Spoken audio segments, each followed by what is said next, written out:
Hello, my name is Stephen Heitch, and welcome to my lab report on Lab 1 for constant velocity.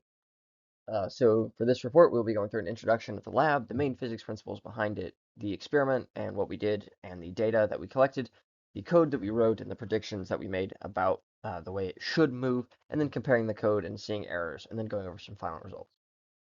So as an introduction to this lab, the main purposes were to understand constant velocity motion, just to see what it's doing, like to see how it works, and then to compare what we actually see in the real world versus the computer model that is just theoretical. Then we're also intending to learn basic lab procedure and the tools such as Tracker and GlowScript that we use in future labs. So the main physics concept is Newton's second law, and the other things that we're going to learn or use are a model made in GlowScript and the actual tracking cart, just to see what it looks like in the real world. And then what we found was that the real world motion is not constant velocity, and there are an unknown number of forces that act on the cart to cause that. So as the main physics principles, mostly we're looking at inertia. So we're saying there should be no net force. We've minimized the force that we can as much as possible using bearings to lower the friction. And it's not going very fast and it's not very big, so our air resistance shouldn't be very big. So Newton's second law is saying that the final momentum is equal to the initial momentum time or plus the force times time. So if the force is zero, then it's just the final momentum equals the initial momentum, and because you can just divide maths on both sides, we get that the final velocity equals the initial velocity. So the velocity is constant over the whole time. Uh, the velocity again is just the change in position over the change in time. So over any given time step, it should change the same X amount every single time. And again, we're assuming there's no force, and we're assuming that the surroundings, being the track, gravity, air, all those kind of things, aren't affecting the cart, which would be the system. What we did was we pushed the cart down the track, began a recording, and recorded it as it moved down the track for some amount of time. Then we took that data and exported it into Tracker to get out the position versus time data. It started at some X value and worked its way down, so it was going in the negative X direction at a mostly constant velocity. The way we found the initial velocity was simply by taking the first two time steps and then doing delta x over delta t, and it came out to negative 0.546, give or take, meters per second. And then we ignore the y component as it shouldn't be moving. This is the recording. It simply rolls down the track. So for the code and predictions themselves, the code outline, all we really did was we took the initial position and initial velocity that we found from Tracker, and then we input it into the code saying that the initial position was 0.48 some, and saying that the initial velocity was that negative 0.546-ish.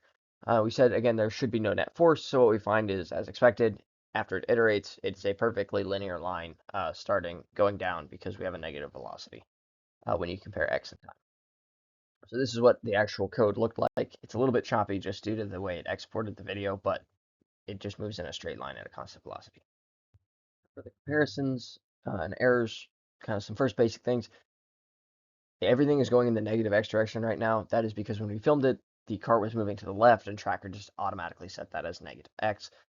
If we had switched the x value around, so if instead it was going in the positive x direction, nothing would change. The only difference would be that the graph would look like it's going up as opposed to going down, but everything else would stay the same. When we tracked it and then compared it to the computer model, we could see that it did get predicted fairly well just by a linear prediction, but it's not exact.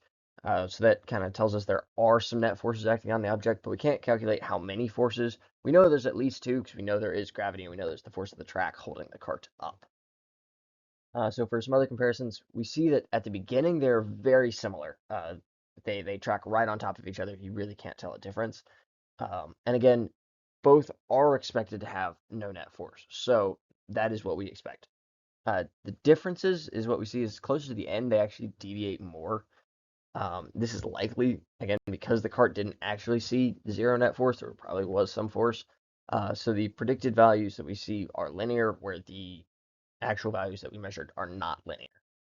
So some other possible errors, we could have had a non-square camera angle, so the camera could have been looking not exactly at the track moving flat, so it wouldn't keep the x values exactly even.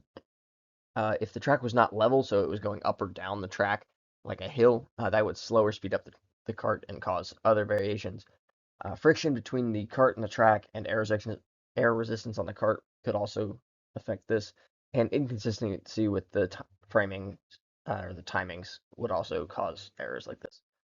So generally what we saw was the track is a good approximation to constant velocity, but it's not perfect, and the computer model can be an example for it, but also is not perfect if you use long time intervals. And a short time interval from your VI, it will work, but the longer you go, the worse it'll get.